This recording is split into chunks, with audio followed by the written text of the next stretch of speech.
दोस्तों, संसद में महिला आरक्षण बिल यानी कि नारी शक्ति वंदन अधिनियम तो पास हो चुका है, लेकिन अगर इसे परिसीमन का इंतजार किए बिना आज ही लागू कर दिया जाए तो देश का सियासी नक्शा पूरी तरह से बदल जाएगा। स्थिति यह होगी कि देश के कई बड़े दिग्गज राजनेताओं को अपनी कुर्सी छोड़नी पड़ेगी, अपनी सुरक्षा और पारंपरिक सीटें छोड़नी पड़ सकती है, जिसमें कई बड़े नाम आ सकते हैं, जैसे राहुल गांधी, नितिन गडकरी और राजनाथ की सीटों पर सवाल और बवाल मचेगा। आइए आपको थोड़ा सा विस्तार से बताते हैं कैसे इनकी सीटें खतरे में आ गई हैं।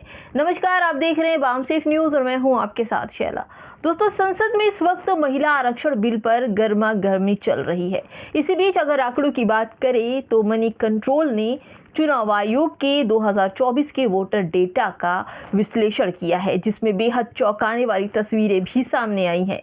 अगर हर राज्य में उन सीटों को महिलाओं के लिए आरक्षित कर दिया जाए जहां पर महिला मतदाताओं की संख्या सबसे ज़्यादा है, तो सोचिए कि लोकसभा में विपक्ष के नेता राहुल गांधी, रक्षा मंत्री राजनाथ सिंह और केंद्रीय मंत्री नितिन गडकरी जैसे कद्दावर नेताओं को अपनी मौजूदा लोकसभा सीटों से हाथ धोना पड़ सकता है। अब समझिए इस बात को कि कैसे क्या है महिला वोटर शेयर का ये फॉर्मूला जिससे बड़े दिग्गज नेताओं की सीटें खतरे में पड़ गई है। दोस्तों, इस विश्लेषण में हम आपको बताएंगे, सोच लीजिए, मान लीजिए कि अगर 33% महिला आरक्षण को तुरंत लागू किया जाता है तो इसके लिए सीट रोटेशन का तरीका अपनाया जाएगा, जिसके तहत अगर राज्य में उन लोकसभा सीटों को महिलाओं के लिए रिजर्व कर दिया जाए जहां महिला वोटरों का प्रतिशत उस राज्य के औसत से सबसे अधिक है, यानी कि इस गणित के हिसाब से लोकसभा की 181 सीटें महिलाओं के लिए आरक्षित हो जाएंगी। हर जगह यही चल रहा, महिला सीट आरक्षित करने के लिए। आगे चलते हैं दोस्तों, राहुल गांधी, राजनाथ सिंह और नितिन गडकरी की सीटों का अगर गणित जानेंगे तो ये सोचिए कि राहुल गांधी रायबरेली से हैं। यूपी में महिला मतदाताओं का औसत 46.7% है, लेकिन 2024 में राहुल गांधी ने जिस रायबरेली सीट से जीत दर्ज की थी वहां महिला मतदाताओं का हिस्सा 47.67% है।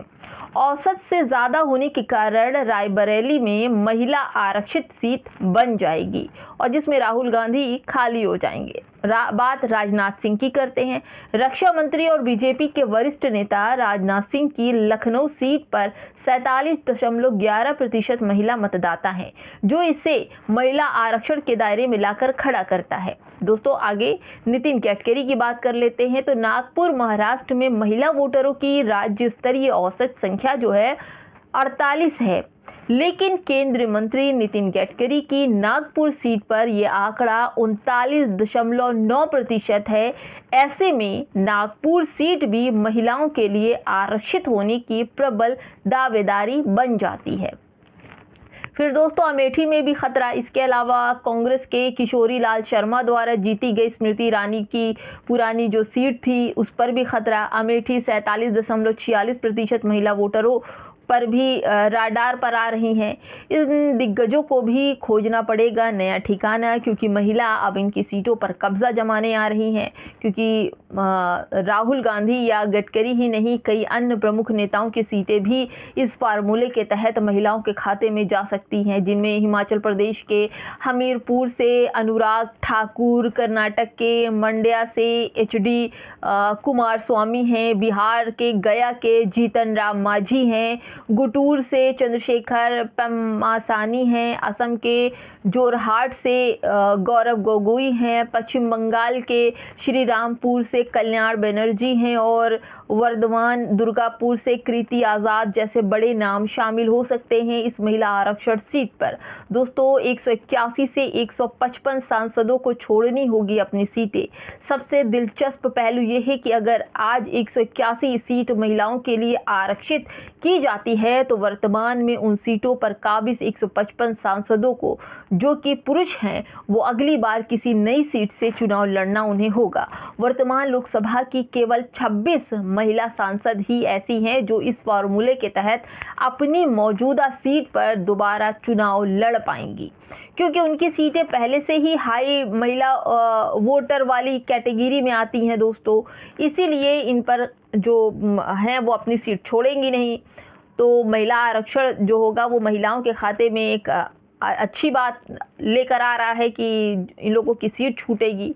आमतौर पर दक्षिण भारतीय राज्यों की अगर बात की जाए तो महिला मतदाताओं का अनुपात उत्तर भारत की तुलना में काफ़ी ज़्यादा है, क्योंकि राष्ट्रीय औसत जहां पर 48.6% है, वहीं केरल की अगर बात की जाए तो 51.6%, आंध्र प्रदेश में 50.9%, तमिलनाडु में 50.8%, तेलंगाना में 53%, कर्नाटक में 39%। इससे काफ़ी आगे हैं। अगर आरक्षण पूरे देश के स्तर पर एक साथ लागू होता है तो आरक्षित होने वाली ज़्यादातर सीटें दक्षिण भारत की होंगी। लेकिन आरक्षण का राज्यवार फार्मूला इस असंतुलन से रोका जा रहा है कि रोकता है कि हर राज्य का अपना स्वतंत्र कोटा होने के कारण आरक्षित सीटों का बंटवारा पूरे देश में सामान्य रूप से होगा और बड़े राज्य की आरक्षित सीटों के आवंटन पर हावी नहीं हो पाएंगे। देश में मचेगा सियासी बवाल या भूचाल। दोस्तों, ये डेटा इस बात की तस्दीक करता है कि जब भी महिला आरक्षण को आमली जामा जो होता है वो पहनाया जाएगा तो राजनीतिक दलों के भीतर एक भारतीय उथल पुथल मचेगी। पार्टियों को न सिर्फ 1/3 सीटों पर उतरने के लिए मजबूर महिला चेहरों की तलाश करनी होगी, बल्कि राहुल गांधी, राजनाथ सिंह, नितिन गडकरी जैसे अपने दिग्गज नेताओं के लिए कई सुरक्षित सीटें भी खोजनी पड़ेगी। दोस्तों, जबकि ये लोग अपनी ही जगह से, कोई नागपुर से तो कोई रायबरेली से पुख्ता है।